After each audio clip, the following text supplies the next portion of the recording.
Guys, kabaluyan ko Manaya daw. Wow. Wow. Taga Lingayen ka. Lingayen. Taga Burgusa ni. Pero so salita Ilocano, pero salita to Pangasinan. Dahil sa labat so ang pansalita sa Pangasinan. So sika Ilocano konti lang din. So mas maganda mag-Tagalog na lang tayo. Baka ano punta sa asawa? Ay. Hanapin ang asawa ko. Ha? Baka hanapin ako ng asawa ko. Kala ko binata ka pa. Eh ganyan talaga kapag truck driver ka.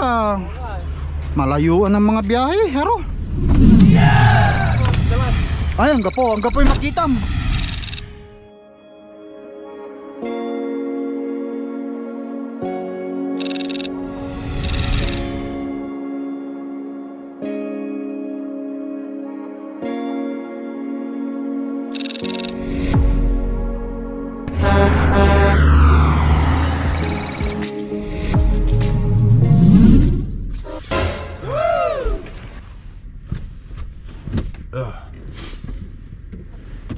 Guys, good morning.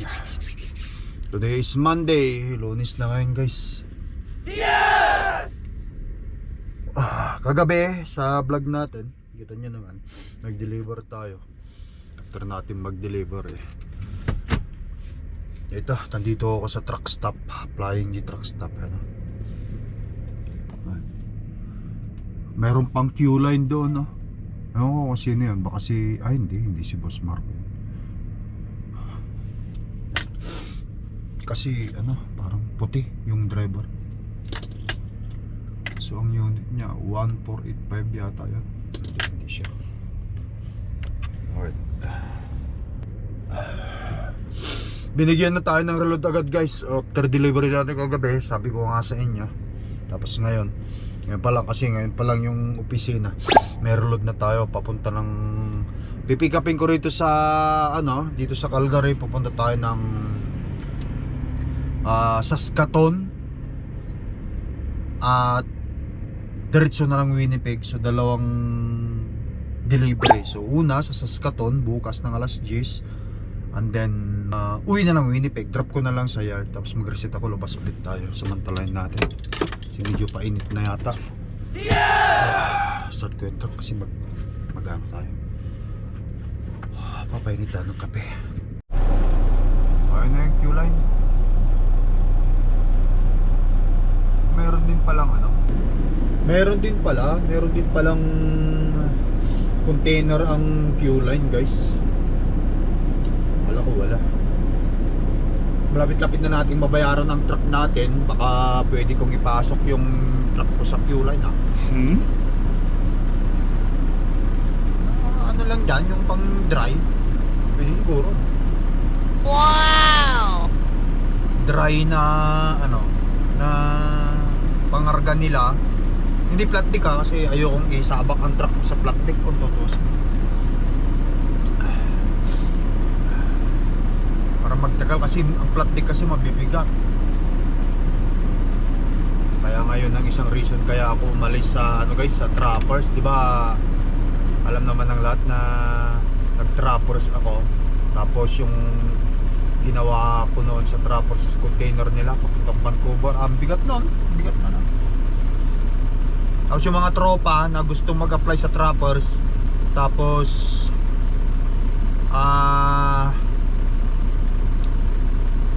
nagtatanong sa akin kung okay daw ang trapper sa container nila. Oo, okay ang trapper sa container nila.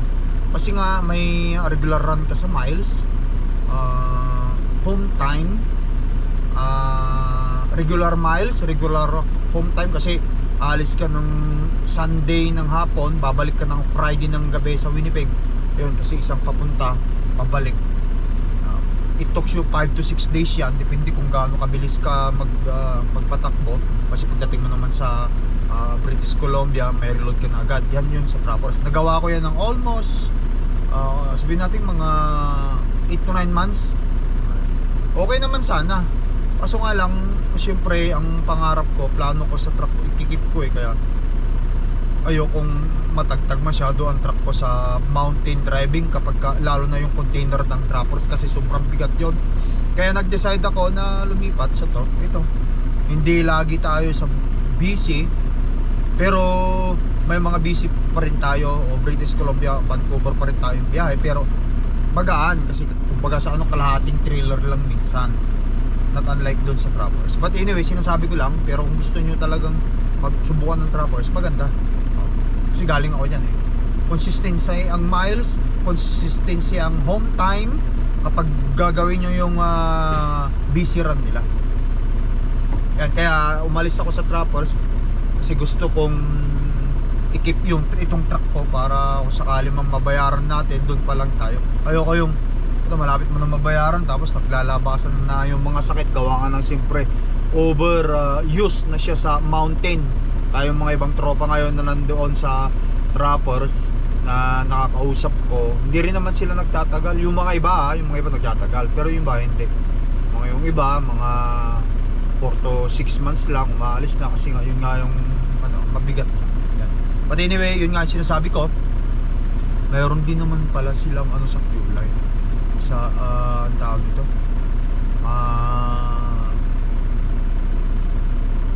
container. Pwede ang truck ko na.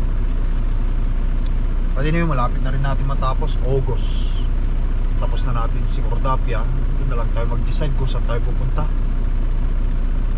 But anyway, kape tayo guys. After ko magkape, mag-pre-trip na ako. Pupunta na ako sa pipikapan natin. Yes! Sakto, pupunta na sa Saskatoon and Denmark. Wow! Alright guys, nag-washroom lang ako doon. Tapos bumili na rin ako ng Lotto Max. At saka 6.49 bali $10 lahat ito. Mali mo nga naman, manalo tayo, di ba? Mas mapapaaga ang retirement natin. Minsan-minsan lang naman ako bumibili. Pagka kada sahod lang, 15, katapusan ganyan. We never know, right guys? Pag nanalo ko, uwi kami ng Pilipinas, of course. Kung malaki-laking halaga yung pinanalunan mo, so itago ko muna rito. Malaki-laking halaga ang pinanalunan natin, ay talagang uuwi kami ng Pilipinas. At syempre, mamimigay ulit tayo ng kunting tulong sa mga kapwa natin doon. Anin mo yung kung milyon-milyong Canadian dollar ang pinanalunan mo. Ako milyon na lang naman. Nakapagbigay nga ako ng ayuda sa mga kapwa truck driver na umuwi kami dahil sa sinahod ko sa YouTube lang. Kasimple lang yung income ko na yun. At saka Facebook, YouTube, Facebook. Nakapagbigay pa ako. How much kung milyon na yung pera na hawak-hawak ko. Siyempre meron tayong lahat. But anyway guys, tara, bababa na ako, mag-pre trip na ako para sa ganun makapunta na tayo dun sa pipikapan ko. Baka sakali man na ludan na tayo. Alauna yung appointment ko siyempre maigi na yung mas maaga para mas maganda. Alright, tara, baba tayo, pre trip na.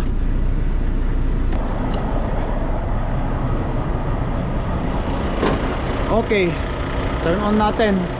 Palamigin na natin para mamaya. Sakto na yan. Pre-call ang sabi ng dispatch ko. Alright, pre-trip, pre-trip.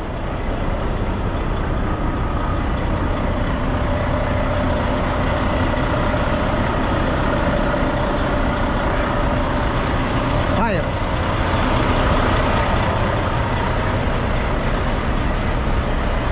Marami talaga, di ba? Pagka uwi natin, magpalinis na tayo. Paugas na tayo sa truck to. Gulong.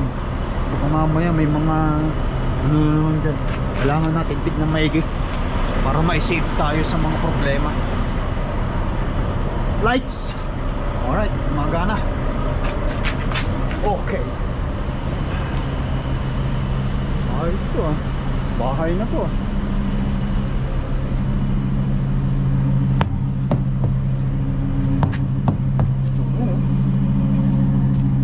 Okay.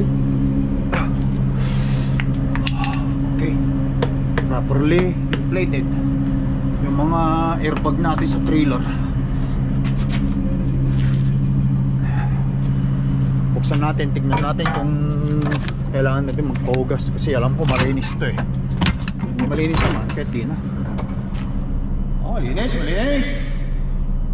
Walang problema. Okay na yan. Pasado na sa ano yan, ilaw hanggang sa taas. Ang dumi talaga, oh. Pati likod ng ano, oh, trailer, ang dumi. Hindi mo na makilala yun eh. Hindi mo na makilala yung likuran ng trailer. Tripod pa. Ayos pa yan. Okay. Para mamaya may mga malalaking ano na naman. Pako ano naman. So, si point, sinabi sa akin, 0.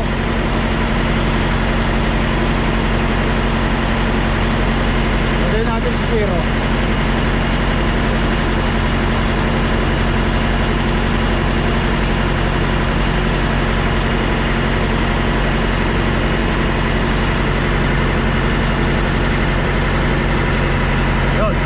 Programming 6.0. Alright. Okay guys, so far wala akong nakita hindi maganda sa truck natin. Kukunin ko lang yung ano doon at linisin ko lang yung ano doon. Total, nandito na pa naman tayo sa baba. Kasama na natin yung paglinis ng ano, ng windshield natin. Kunin lang natin yung panguskus nila sa balik natin, ayos na.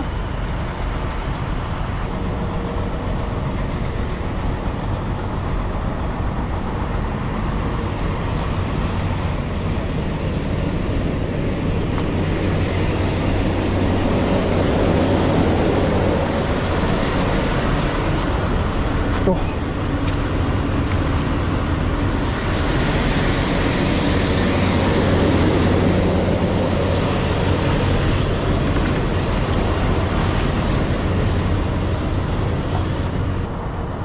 balik natin, linisin lang natin.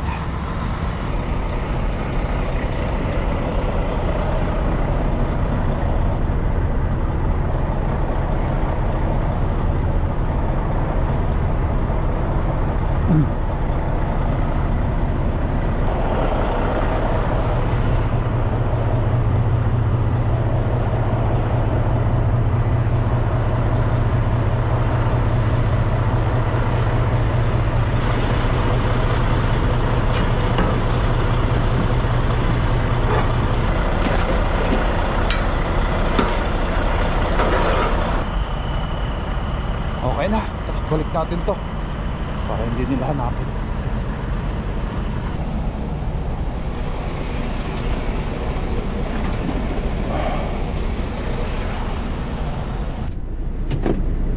Okay guys, tara.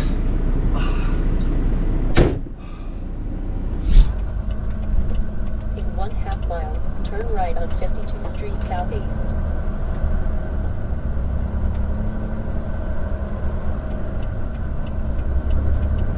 Sa wakas makakauwi tayo.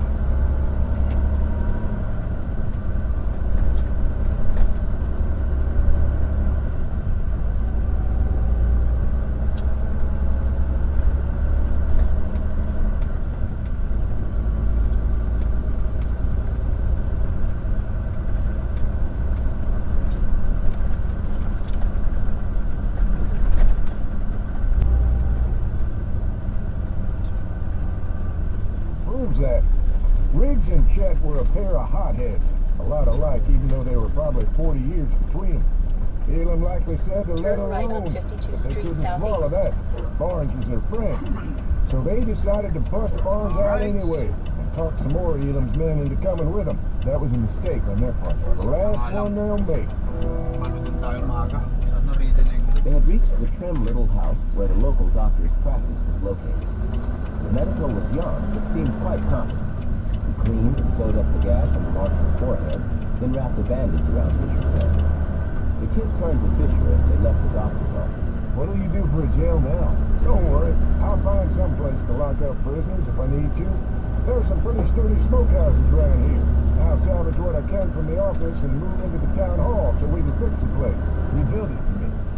I think Chet and the other man on the roof underestimated the amount of damage that dynamite was going to do. They were going to drop it right down in front of the window where you were returning the fire the other. Little hole in the front wall. Yeah, that would have blown me up too. How come I went off on top of the building instead? I shot the man holding it, knocked him backward. Dynamite flew up in the air and came back down on the roof. Ito yung guys yung pinapakinggan ko kapag magdadrive ako. CD. I'm sure. You'll have your hands full I'm sure here, madalas ko cleaning nang all this sinasabi up sa and inyo getting ito, the new pero marshal's okay ito. office and jail built. You'll have to explain to the sheriff when he gets here that he rode all the way from town seat for nothing. Guess this has already been done. He won't be happy Digital. about that.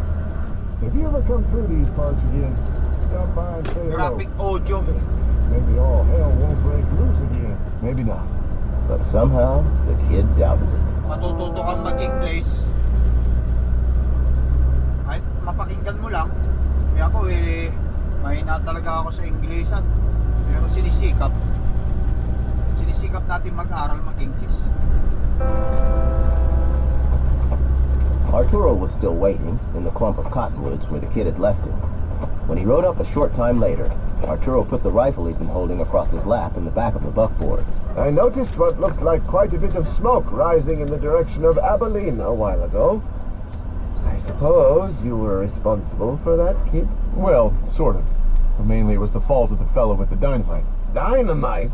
Yeah, the one who blew up the jail. Ah, I see. Is Marshal Fisher all right? Yeah, I got there in time to give him a hand. Those men of Elms won't bother him anymore. Unfortunately, he no longer has a prisoner to turn over to the sheriff. The explosion sort of took care of that problem, too. Well, that simplifies matters for the Marshal, I suppose. I take it that we'll be continuing on to Powderhorn as planned. That's right. Are you ready to go? Of course. But Arturo didn't put the team into motion right away. I was quite glad to see you ride up, sir. I would have gone on without you, but March na guys, March na. You'd have tried to find my kids on your own? Bilis ng Certainly. panahon. they're the children of Conrad Brown. Kailan lang dyan You know that. December. They need to receive the legacy that will March become. na. I'm obliged Parang to you. hindi mo namamalayan talaga ang panahon yun. When evening came, the kid led the way about half a mile off the road before he found a good place to camp. He wasn't expecting trouble, but it never hurt to be careful about picking a place to spend the night. In the morning, they pushed on toward Powderhorn. They encountered several cowboys on horseback and a farming family in a rundown wagon. None of these pilgrims had represented any threat. Around mid-morning, the kid spotted travelers up ahead on the road, heading east toward Abilene. He reined in and motioned for Arturo to stop as well. Something about the riders coming toward them struck the kid as different. For one thing, there were half a dozen men on horses accompanying a black buggy. As the distance narrowed, the kid saw that only one man sat in the buggy, handling the reins. Let's get out of their way, Arturo. Is that rifle of yours still handy? It's down at the back and put it on the floorboard. Put it on the seat beside you where it's handy. Go ahead and lever around into the chamber. Arturo looked worried, but readied his rifle. The kid moved his black saddle horse and the pack mule aside from the trail as well, tying the mule's reins to the back of the buckboard. Then he slid his Winchester from its sheath and laid it across the saddle in front of him. By that time, the travelers were close enough the kid recognized the hawk-like nose and drooping mustache of Jim Mundy, the gunman who, according to Marshal Fisher, was Court Elam's segundo. More than likely, that made Elam the man of the buggy. Monday, Lunes ngayon guys ha. In 3/4 of a mile, be in the right lane, then turn right on 106th Avenue Southeast. Medyo tahimik ang Calgary ngayon, hindi masyado mag-traffic. Calgary.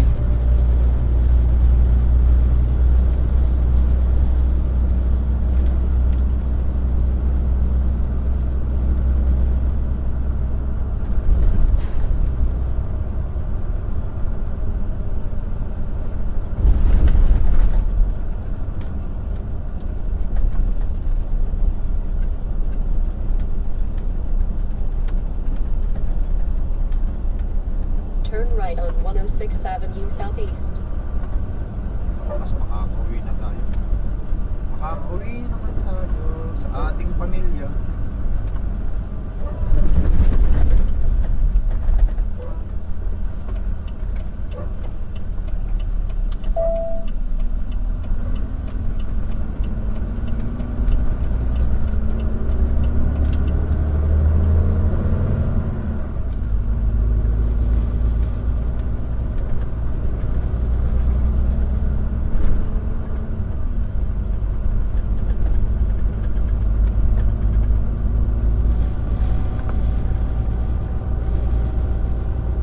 In 1/4 mile, turn right on 46th Street Southeast.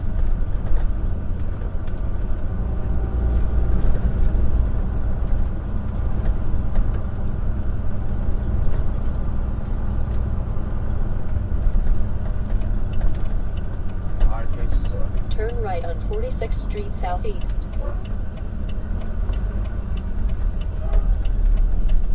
Maaga pa tayo. So ang plano ko, tumabi lang muna ako dyan. Papasok na muna ako dun sa loob at mag-check-in. In 1/4 mile, arrive at Americold Calgary on the left.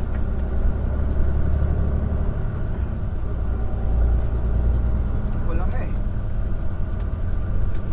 Ibang oras. 10:32 pa lang. 11, 12 what?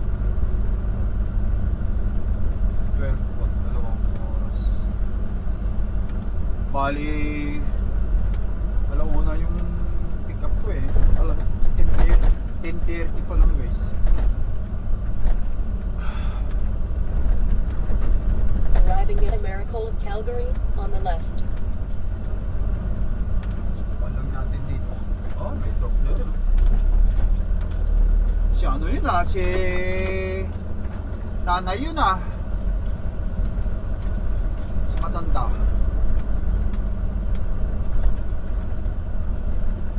Yung 80 years old na lady owner operator ng truck. But guys, bahala ko. Try to mag-check in.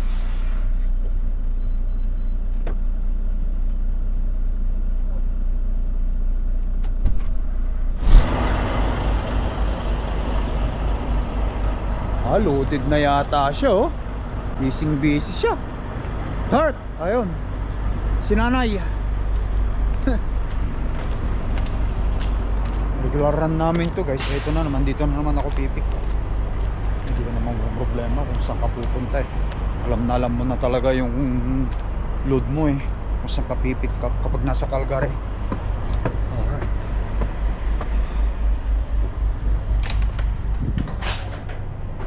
Yes, dito na tayo, check-in tayo.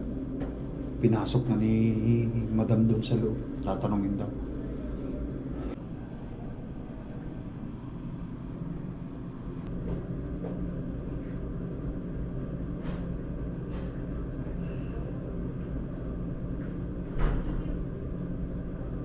Nestor, Yes. you're a little bit too early. Okay. Can you see me at about 12:45? Okay, I'll try to come. 12:45. Thank you. Okay. Alright, yes yan. Balik na lang tayo, 10:45. Sabi niya sa akin eh, 10:45 daw. Maaga pa kasi, ang oras pa lang kasi dito is, 10:38. Kung nakikita niyo.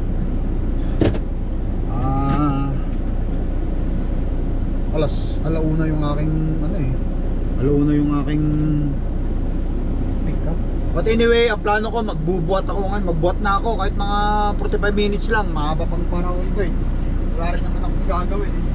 Ayoko magtatatanga naman dito sa loob ng truck. Kaya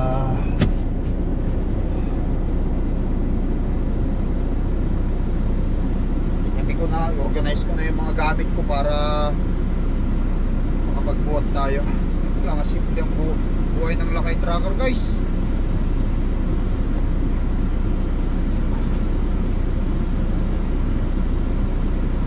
Maluwag naman ang truck natin kung gusto natin magkaroon ng space para sa ating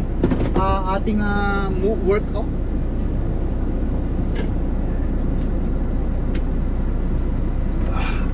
Yes, ganun lang. Gaano ba kalaki ang katawan natin na mahihirapan tayo sa tabi ng mga bagay-bagay na yan.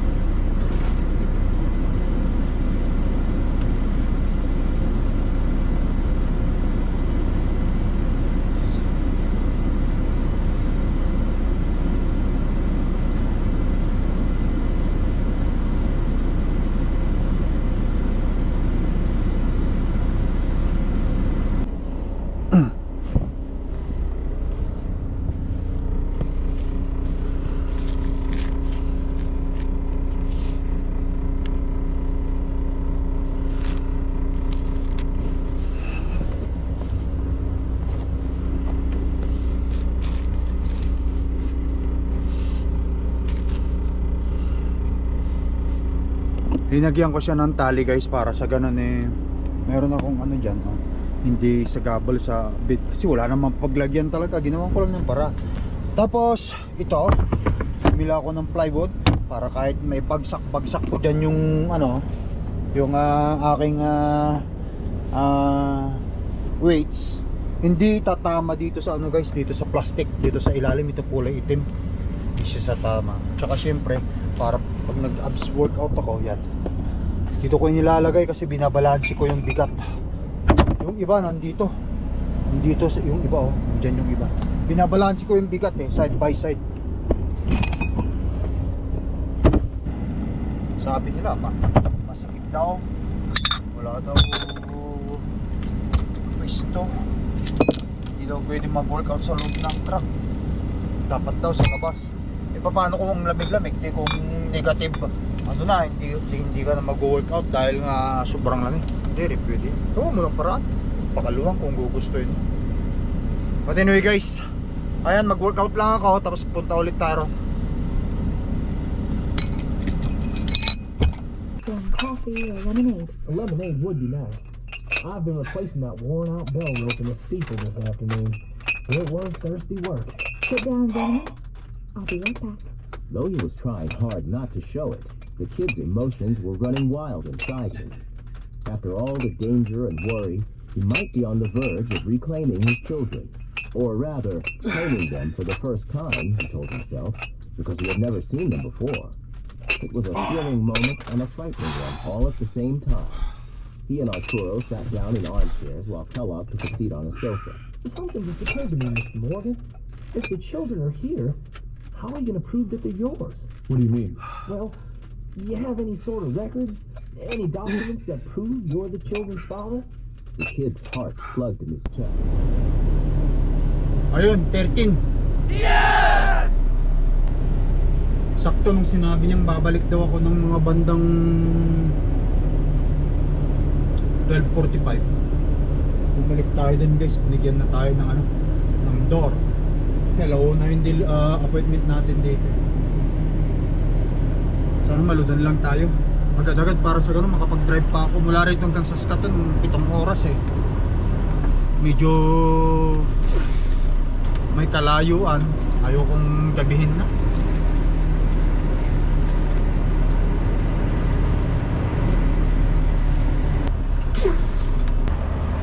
Alright, yan lang muna, abangan natin yung loader. Si Kalamot Araw. Oo, Toy. Nakakagkawa. Mama. Tanghalian. Sarag. Mabuksan? Ha? Mabuksan? Yung... Yun? Oo. Oh, okay. Kasha? Ano? Mamakanak? Kasi Broccoli.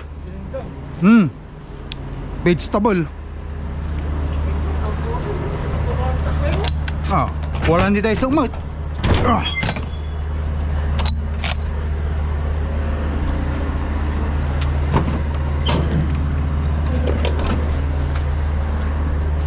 Atras ko na lang nyo.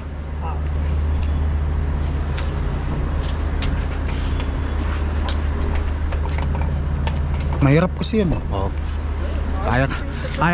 Kaya mo laman na yung truck driver baka ano punta sa sawag? Ay. Hanapin ang asawa ko. Ha? Baka hanapin ako ng asawa ko. Kala ko binata ka pa. Ganyan talaga kapag truck driver ka. Malayuan ang mga biyahe, hero. Wala chicks mo. dalan. Ay, ang gapo yung makitam. Parang kung Pilipinas sana, oo. Pero ang dami nagkalat dito, wala kang makita. Ay, saan ba naglalakad ang mga chicks dyan puro snow? Wala.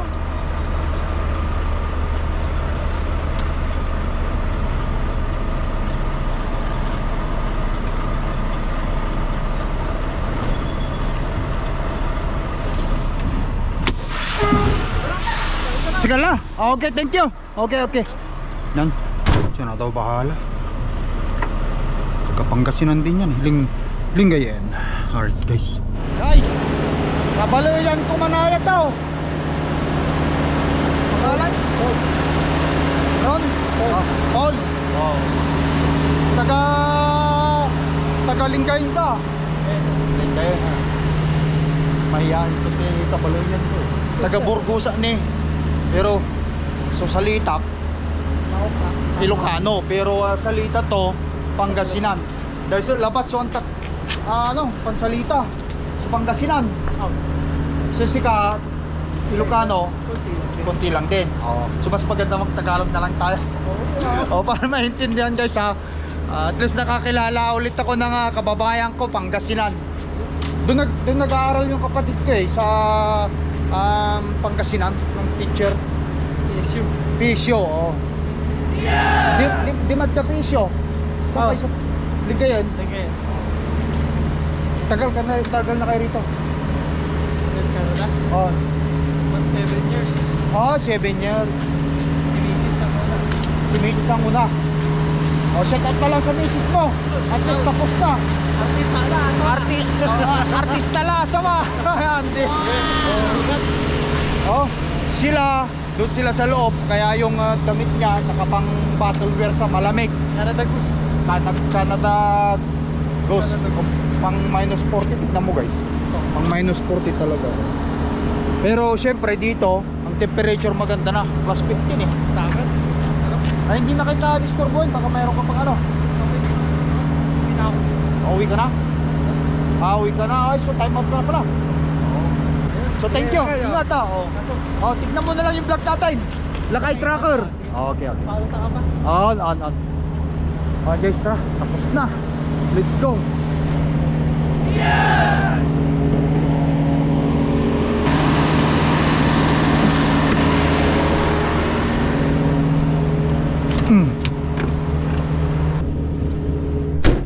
Guys, kunin natin yung papel doon. Sarado ko. Tapos lumarga na tayo. Sikapin kong makapag-drive ngayon hanggang sa Saskatoon guys. Nasa 8 oras to Anong oras na rito? Mag-aalas 2 na. At ayokong gabihin. Baka mamaya magbago yung weather dyan sa dyan sa Trans-Canada Highway 1 mag negative. Ayun na naman tayo.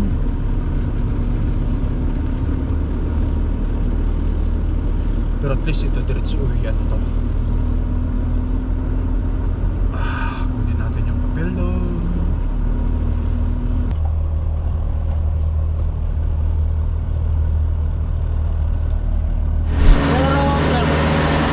Tara, sarado na natin para bumaba yung temperature niya guys. Sabay pasok ako sa loob, kunin ko yung papel.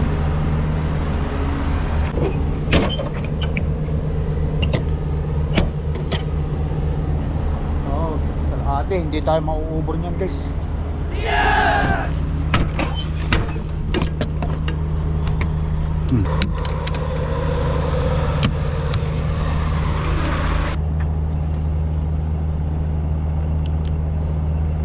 Alright guys, yan nakuha ko ng papel. So isang delivery tayo sa Saskatoon. And after that, drop natin doon sa yard na natin ito. Let's go guys. Last check. 0, 1 naman.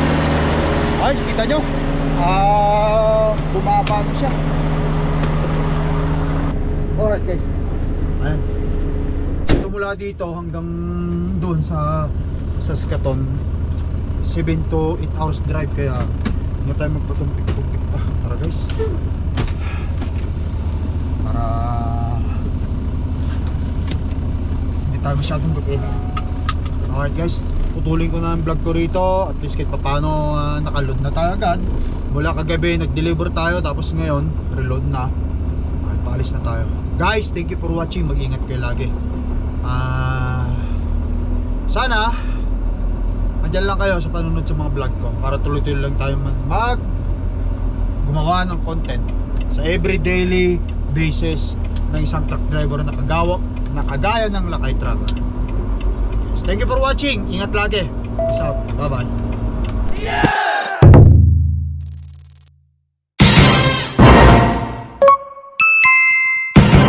Lakay Trucker.